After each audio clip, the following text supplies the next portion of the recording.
estaba peleadísimo. Pensar en hacer cine era casi una utopía. Casi todo lo que se ha hecho bien en el mundo venía de atrás. Y yo tenía unas enormes ganas también de ver qué se hacía hacia adelante. Yo no hago imagen por estética.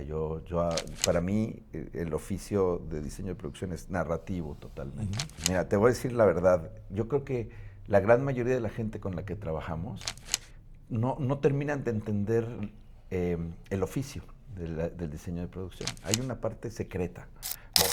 Has hecho una conexión increíble con Alejandro González, una conexión increíble con los 3 loquitos mexicanos que andan por allá.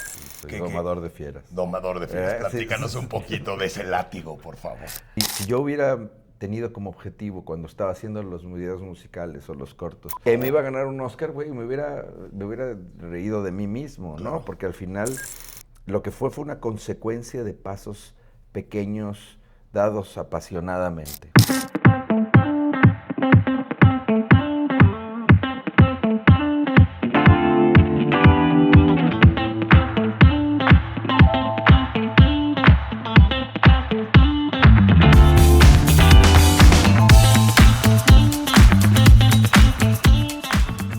Bienvenidos amigos de Santa Claqueta a un programa muy especial. Tenemos el honor de tener aquí a un gran amigo y un talentoso alquimista de la imagen, Eugenio Caballero. Bienvenido.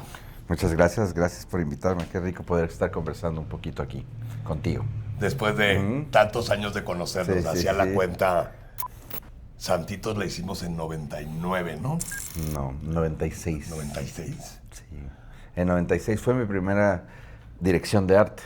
En ese entonces no se llamaba diseño de producción. Sí. Que hicimos a la Limón con Salvador Parra y fue realmente la primera vez que fuimos jefes de departamentos. Después de haber trabajado mucho juntos en películas donde yo aprendí muchísimo, como Romeo y Julieta, sí, ¿no? Con Brigitte, ¿no? Con Brigitte, sí, y con otros diseñadores de producción, directores de arte que estaban también haciendo las pocas películas que se hacían en ese entonces, que eran 6 o 7 películas al año que se hacían en México, ¿no? Y entonces básicamente pues estaba peleadísimo. Pensar en hacer cine era casi una utopía. Y pensar en hacer dirección de arte, pues mucho más, ¿no? Porque además estaba considerada de una manera distinta. Siento que a mi generación le tocó cambiar un poco la percepción de lo que es el oficio del diseño de producción. Sí. Bueno, yo me voy a ir tantito más atrás, porque la verdad es que ahora que estuve leyendo, haciendo un poco de investigación, yo no sabía que había estudiado en Florencia. Yo padre. Estudié Historia del Arte en Florencia. Fue increíble, ¿no? Sobre todo por las experiencias de abrirse al mundo, ¿no? De exponerse, porque yo me fui no en las condiciones así óptimas, sino iba con muy poco dinero, tenía que trabajar mucho, llegué a tener cinco oficios durante el día. Me levantaba tempranito y cargaba los puestos del Mercado San Lorenzo, los dejaba montados, me iba a la escuela, regresaba, vendía chamarras de piel en uno de esos puestos, luego los cerraba y me iba a la trattoria a trabajar. Y luego me ponía a estudiar para poder estar durmiendo 4 horas, una cosa así. Pero bueno, lo disfruté mucho. Conocí gente maravillosa, pero también me pasó una cosa, que es que en Florencia casi todo, hay un enorme peso del pasado, ¿no? Casi todo lo que se ha hecho bien en el mundo venía de atrás. Y yo tenía unas enormes ganas también de ver qué se hacía hacia adelante. Entonces, pues eso fue mi constante. Cuando estaba en una crisis que duró unos años, me metí a un curso de historia del cine, muy importante para mí, fundamental. Yo siempre había visto cine y recuerdo que mi formación, siempre lo he dicho, es una más involuntaria, que es que malamente cuando nos juntábamos a comer, mi padre, mi madre, mi hermano y yo, prendíamos la tele, ¿no? Que es lo que hacían las familias en ese entonces, en el Canal 4, a ver una película que estaba ahí de fondo, una película de cine mexicano, de la época de oro del cine mexicano. Sí, Pardavé a todo. Todo, Pardavé, pero también los grandes clásicos que luego me han marcado. Y Macario la pasaban un par o 3 veces al año. Y entonces son películas que se te van quedando, imágenes que se te van quedando, y de alguna manera ahora me doy cuenta que son parte esenciales de mi formación, ¿no? Y después, cuando tenía como, pues, probablemente en mis 14, 15 años, empecé a ir a la Cineteca en México, a la Muestra Internacional de Cine, que era mi primer, digamos, contacto con esto que, por ejemplo, ahora pasa en los festivales, que es que son días que se respira cine. Ves 3 películas, güey, te formas todo el tiempo, conversas de cine, te enamoras con la gente que está en la cola, de ahí salen amores, desamores, desencuentros, conversaciones apasionadas, y entonces el cine cobró también otra dimensión, ¿no? En algún punto. Pero yo nunca pensé que iba a estudiar cine, por eso me fui a estudiar historia del arte. Yo estaba entre dos cosas, entre derecho, porque me gustaba el mundo diplomático, ¿no? Era una cosa que me interesaba. Siempre la idea de viajar y conocer otros mundos era algo que me llamaba la atención. Luego me di cuenta que el cine también me lo da, y me lo ha dado de una manera maravillosa, porque cuando tú viajas haciendo una película, no viajas como turista realmente, sino conoces a mucha gente local y de muchos estratos sociales también. Entonces tienes chance de conocer una realidad mucho más profunda del lugar a donde estás yendo. Y eso es fantástico y maravilloso. Pero bueno, volviendo a Florencia, estuvo muy bonito, pero terminé 3 años después en una especie de crisis, porque no quería vivir en un museo o vivir de la academia, necesitaba moverme por otro lado, y así es como volví a México. ¿Y dónde viene ese link? ¿Dónde viene esa inspiración? ¿Dónde viene ese conecte donde dices, yo quiero caminar por el sendero cinematográfico? Pues mira, por casualidad, totalmente. O sea, es decir, en medio de esta crisis me invitaron a hacer unos cortometrajes amigos, en la Ibero y luego en el CCT también, ¿no? Y tú sabes perfectamente, en las escuelas de cine, pues todo el mundo quiere ser director, fotógrafo, productor, incluso actuar, incluso sonidista, ¿no? Sonido, pero nadie quiere ser director de arte. En ese entonces mucho menos, ¿no? Que nadie quería ser el que iba a pedir prestada la locación, o el que iba a pedir prestado el mueble de la tía para traer, o pintar la pared que estaba ahí. Entonces me invitaron y yo sentí un llamado, así. El primer set que fui, que además me invitaron a hacer realmente asistencia de producción, y yo vi que estaba alguien haciendo eso y dije, pues yo me quiero sumar a eso. Me dijeron sí, y cuando estuve ahí fue así clarísimo. Dije, yo quiero hacer esto. No sabía a dónde irlo, proyectarlo, pero poco a poco entendí que muchas de las cosas que me habían formado como espectador, sí, como cinéfilo, ¿no? Como cinéfilo, efectivamente, estaban relacionadas a la imagen. Y luego empecé a aprender a través de muchos años y el oficio realmente, lo que ahora me divierte del oficio, que no es como se ve una cosa. Yo no hago imagen por estética. Para mí el oficio de diseño de producción es narrativo totalmente, ¿no? Y entonces encontré un mundo muy satisfactorio. Mira, te voy a decir la verdad. Yo creo que la gran mayoría de la gente con la que trabajamos, llámese directores, fotógrafos, llámese productores, no terminan de entender el oficio del diseño de producción. Hay una parte secreta, ¿no? Que a mí me parece súper interesante. Es decir, uno se suma a la visión de un director o una directora y lo que hace es aportar desde tu trinchera, pero hay un montón de cositas que tú vas planteando en los sets, un montón de secretos, de lo intangible esto, ¿no?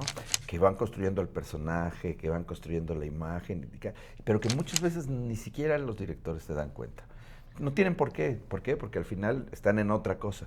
Pero tú sabes cuando lo ves años después en pantalla que tiene una potencia grande y que eso hizo, de alguna manera, fue un granito de arena para que esta película tenga todas estas capas, y al tener esas capas y esta complejidad, pues es una película más interesante. De sí, verdad. Es una forma de potencializar la historia, ¿no? Sí, es lo mismo que pasa con la luz, ¿no? O sea, es decir, yo me acuerdo cuando yo empecé, pues el fotógrafo era el único que sabía cómo iba a ser la imagen. Porque no había ni monitores o eran muy, o sea, No, veías muy el resultado precarios. 3 días después, ¿no? Claro, pero el único que lo tenía en la cabeza era el fotógrafo. ¿Por qué? Porque era todo un misterio, ¿entiendes? A mí me pasó lo mismo en mi oficio, ¿no? Es decir, hay miles de cosas, miles de capas que están ahí puestas en los sets, que a lo mejor un actor la encuentra y dice, puta, qué maravilla que en este cajón haya una identificación de mi personaje, ¿me entiendes? O que haya alguien pensado cómo era mi ropa interior, por ejemplo, o ese tipo de cosas, pero hay otras también y cada quien puede ir encontrando pequeñas pistas de cómo vas construyendo este mundo, que es un mundo que funciona únicamente para la película que estás haciendo. Porque cada película tiene un mundo, güey, que solamente funciona para ese, aunque sea muy parecido a la realidad, pero tiene sus propias reglas. Sus propias reglas. ¿Y ese mundo lo construyes tú con tu equipo o te agarras al actor? ¿O te agarras, de dónde te agarras De para muchas construir cosas, estos de secretos? muchas cosas. Muchas veces los actores llegan hasta el final, ¿no? Pues primero de conversaciones con los directores y las directoras, después también con tu equipo creativo, ¿no? El equipo tuyo, mi ambientadora, o mi gente de props, a veces con el fotógrafo que también llega más tarde. Normalmente en los proyectos en los que yo estoy trabajando ahora, pues el fotógrafo llega meses más tarde. Muchas veces ya cuando están construidos todos los decorados, ¿no? O sea, y muchas veces directores también llegan mucho más tarde, ¿no? Es una cosa para mí muy sorprendente, ¿no? Entonces a veces tú tienes que al principio, pues un poco guiar un poco el carro, a dónde, en lo que llega el chofer. El chofer, un poco, sí, efectivamente. Y lo que es interesantísimo es que he aprendido a que el shock sea el menor, porque yo trato de pensar en términos, de nuevo, no solamente de cómo se ve un espacio, sino del trazo escénico, de la geografía, de la luz, la incidencia de la luz en los espacios. Un espacio de cine no es un espacio que se vea bien, es un espacio, por un lado, y tú lo sabes porque fuiste asistente de dirección, el mejor de México durante muchos años, ¿me entiendes? Un set impráctico es un set que no te permite generar magia cuando está este momento, esta danza que decía Christopher Doyle, esta danza íntima entre la cámara y los actores. Si no hay digamos, si las condiciones no están dadas para eso, esa magia no, es más difícil que llegue. Entonces, para mí, mi deber es, por un lado, entender que tengo una parte creativa enorme, tengo una parte operativa enorme en todo eso, pero luego también tengo una responsabilidad enorme sobre los sets. Yo, aunque los asistentes de dirección quieran, siempre peleé con ellos, pero para mí, yo soy, digamos, de la parte del set, el espacio y esas cosas, yo soy el responsable y por lo tanto, yo soy el jefe. Pues, o sea, es decir, lo que yo marco la ritmo, pauta. El ritmo, el tiempo. Y por otro lado, yo pienso, por ejemplo, mucho ahora cuando construyo, no solamente en foros, sino también en locaciones. O sea, mis sets son como una cajita para filmar. Se le quitan las paredes, tienen acceso de entrada, salida, ventilación. O sea, es decir, yo pienso en todo esto porque si no, o sea, he tenido experiencias. Sí, lo escribía Bayona ahora que hablaban sí. de la nieve, ¿no? O sea, que no se puede rodar, pues, güey. Uno batalla y pierde horas preciadísimas de material, de construcción, de personajes en el set, etcétera, etcétera, resolviendo cosas técnicas. Claro. Mi trabajo es muy técnico, pero el chiste es que esté bien resuelto técnicamente para que funcione. Sí, que sea un mecano que se pueda transformar todo el tiempo, ¿no? Sí, así es. Pues, entonces un poco por ahí es donde es lo que he ido aprendiendo. Me regresé de Florencia, te digo, y fue crisis. Empecé ahí y de ahí no paré. Empecé a hacer videos musicales. En ese entonces había music videos, éramos muy chiquillos. chiquillos, ¿no? Y Pero muy afortunados, porque yo creo que crecimos con una generación padrísima, ¿no? De directores, de actores. Yo Lola iba a nuestros cortometrajes del CCC, igual que Damián, ¿no? O sea, este crecer con una generación sí, de gente muy talentosa y de gente con ganas de contar cosas, con ganas de emocionar, ha sido como una experiencia padre, ¿no? sí. Todos. Sí, pasaron muchos años en donde de pronto se fue construyendo. O sea, yo me tuve que desviar un poco del cine en algún punto porque, te digo, el poder entrar a las películas era difícil. Yo hice cortometrajes primero, pero luego hice lo que hacíamos todos en ese entonces, que era otras cosas relacionadas a este oficio, pero que no necesariamente eran cine. Muchos comerciales, Sí, ¿no? publicidad Mucha, y mucha videos musicales. y videos musicales, que era, pues, era increíble en esa época, porque Nos tocó esta cosa del rock en tu idioma, ¿no? absolutamente, yo hice todos los videos de Café Tacuba, hice Caifanes, o sea, es decir, muchos videos de una época que además era muy cool. O sea, Un es decir, espacio experimental era, padrísimo. te daban pocos recursos, pero te exigían mucha creatividad, ¿no? Y entonces, pero además fue una enorme posibilidad de conocer la ciudad, porque íbamos a buscar la locación más extraña, el teatro que se estaba cayendo, la ruina de no sé cuánto. O sea, es decir, todavía en ese entonces, te estoy hablando de inicios de los 90, eh, las huellas del temblor de 1985 estaba en la Ciudad de México. Supersets, eran unos supersets, ¿no? Estaba lleno de cicatrices, cada calle tenía, y era dolor. Yo desde que tengo uso adulto de razón, desde que salí a conocer mi ciudad como adulto, yo vi una ciudad que tenía, o sea, chimuela, ¿no? Que tenía como ruinas en muchos sentidos. Y después empezamos a usar muchas de estas de manera irresponsable totalmente, porque estaban, o sea, si estaban todavía en ruinas unos años después era porque básicamente eran peligrosas.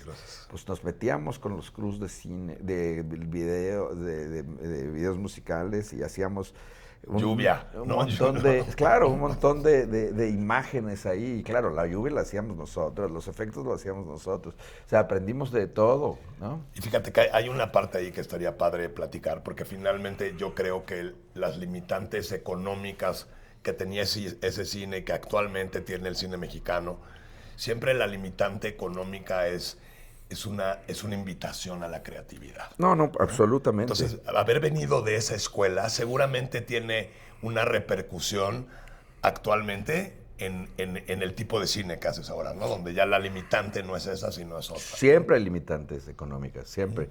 Nuestro deber es empujar las cosas. Si hay 50 pesos, pues hay 50 pesos, hay 50 millones, hay 50 millones, pero la película tiene que verse más grande. Eso. Para mí eso es una de las cosas importantes y es una de las cosas que llaman la atención también de nuestro cine, o sea, es decir, de nuestro cine, quiero decir, del cine de toda una generación que hemos hecho cine tanto en México como fuera, en donde la gente no puede creer que El Fauno, que es una película enorme, que tuvo una repercusión grande, que se vio en todos lados del mundo, tuvo un presupuesto que suena mucho, pero en realidad no era mucho. Para ese entonces eran $13 millones, que es nada. Pues, Para esa película se ve el doble, ¿no?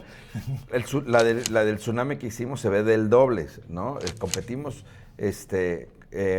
con Roma en los Oscars, por ejemplo, con películas que tenían 3 y 4 veces el presupuesto. Es decir, hay una cosa como de mucha conciencia de poner los recursos en la pantalla. Y en cambio hay otras cinematografías en donde los recursos se van para otros lados, para los procesos, para los permisos, para tal. Y entonces lo que queda en pantalla es poco. Y yo creo que justamente el trabajo de nuestro es poder gestionar esa creatividad y esos recursos y esa energía que se genera, porque muchas veces lo que pasa es que muchas veces la energía se ve en otras cosas y se desinfla este impulso creativo si no lo canalizas bien antes de llegar a la pantalla. Y creo que ahí es donde también uno va adquiriendo, pues, Experiencia con los años, callo con los años, güey. ¿Eh? Sí, para empujar hacia esos puntos donde una vez más se potencializa la historia, ¿no? Así es. Sí, y la provocación de emoción, que eso es lo que yo decía el otro día en la máster, ¿no? Que es que dimos aquí en el FIC, que es nuestro deber último como cineastas, hagamos lo que hagamos dentro del proceso del cine, es hacer sentir al espectador. Generar emociones. O sea, exactamente, generar emociones. Generar emociones, sí. Sí, decía Janusz Polum cuando iba yo en el CCC, decía, Carlos, tu película no hace reír, no hace llorar, no asusta, no sirve. Pues ¿no? sí, pues sí. No hace llorar, claro, sí. Sí, si no me mueven las emociones, de acuerdo. Pon tu veterinaria, ¿no? Tocaste el tema de El Fauno. Esa es una película que claramente marcó tu carrera, que es una película que claramente te impulsó a una nueva narrativa, a un nuevo mundo de cine. Finalmente, hoy, además de Guillermo del Toro, has hecho una conexión increíble con Alejandro González, una conexión increíble con los 3 loquitos mexicanos que andan por allá. Sí, soy domador de fieras. Domador de fieras. Platícanos sí. un poquito de ese látigo, por favor. No, nada. No, cada uno tiene una manera distinta de aproximarse. Yo he colaborado con los 3. Es decir, no he trabajado para ellos, sino hemos colaborado, ¿no? Así ha sido. De distinta manera. Yo no puedo pensar que soy el mismo que hizo El Fauno, porque ya se hizo hace más de 20 años. Yo he aprendido mucho de eso. En aquel entonces había un nervio también de estar a la altura de las circunstancias. Siempre cuento esta anécdota de cuando Guillermo me ofreció El Fauno. Fue en el Festival de Cannes, íbamos presentando la que para mí es una de las películas más importantes en mi carrera, que es Crónicas.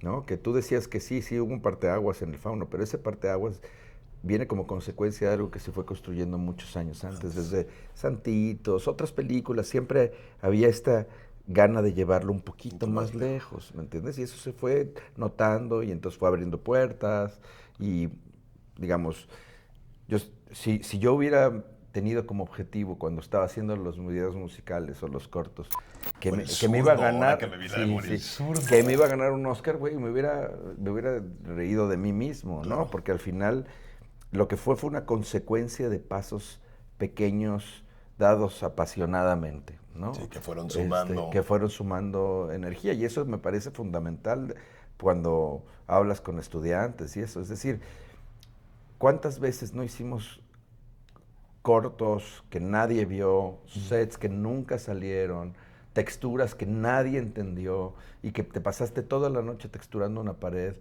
Yo me acuerdo una vez que me quedé y tenía este corto y me quedé texturando una pared que no, claro, lo hacía yo todo solo y que no me gustaba y no me gustaba y no me gustaba y me quedé, y esa noche tenía un concierto de Pink Floyd en la Ciudad de México. Okay. Y no fui al concierto y mi novio me dijo, güey, no te entiendo, no entiendo lo que estás haciendo.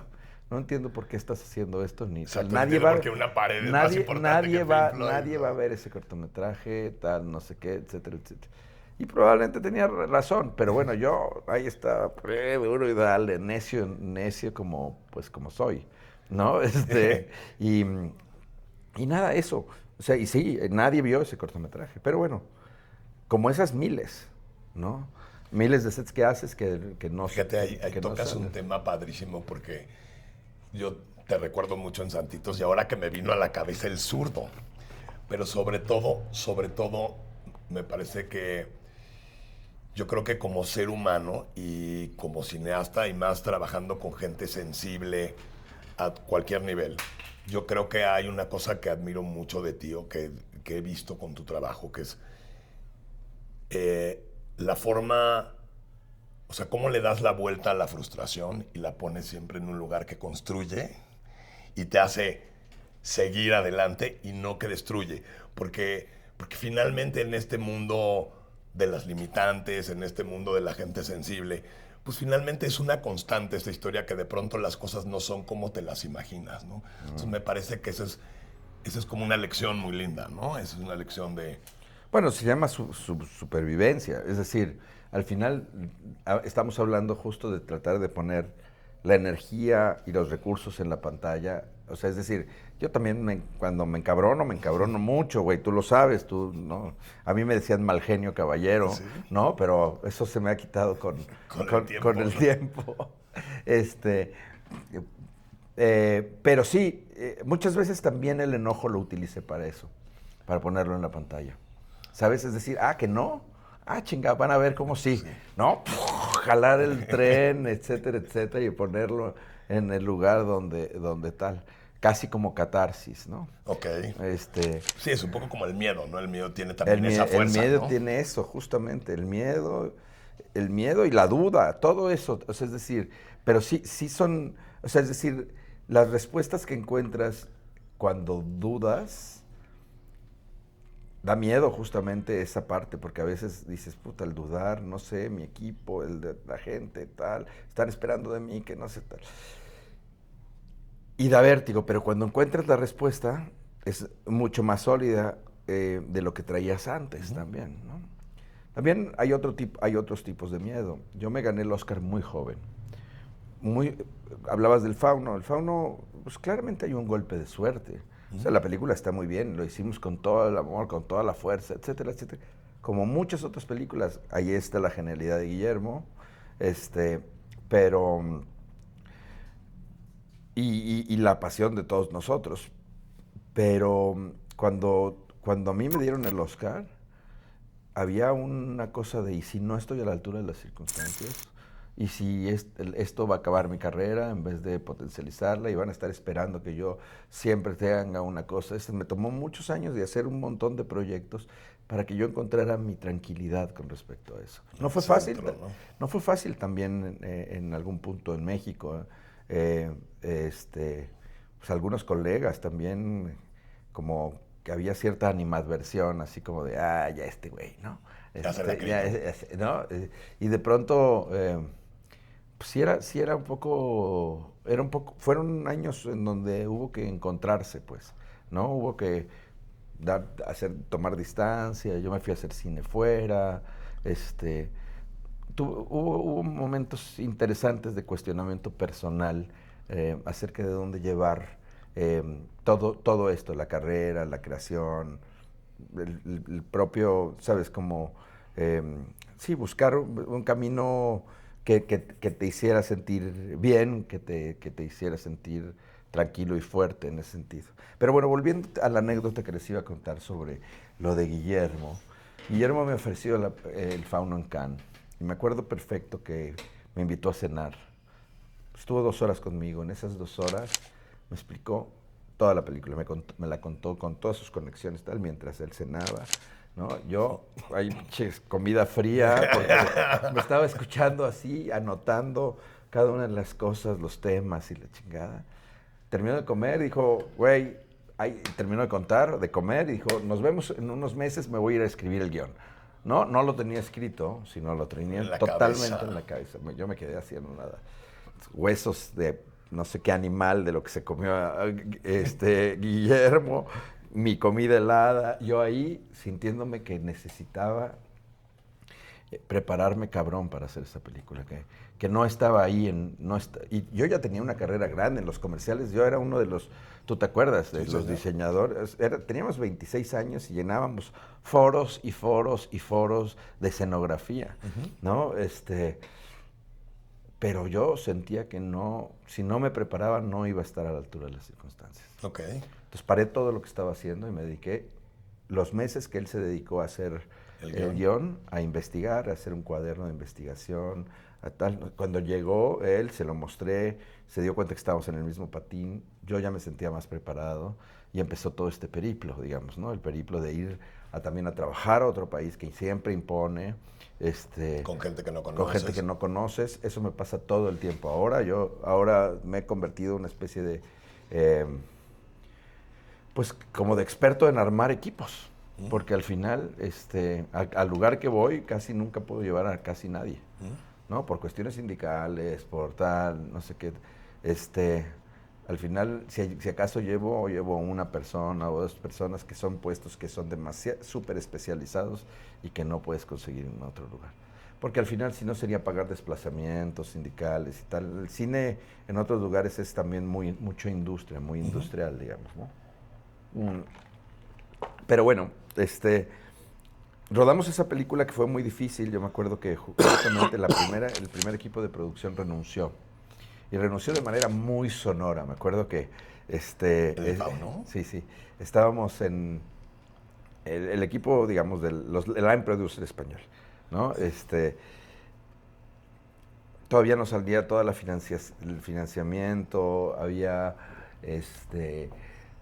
era una película muy difícil para entender. Estaba Berta Navarro ahí atrás. Pero Berta estaba siempre apuntalando de una manera maravillosa. Berta es como mi mamá. Sí. Berta es quien descubrió a Guillermo, quien me descubrió a mí y a muchas otras personas. Berta es un personaje fundamental en mi carrera, fundamental. Es como mi madre cinematográfica en ese sentido. No, al final te digo que lo que pasó es que la gente no creía en la película.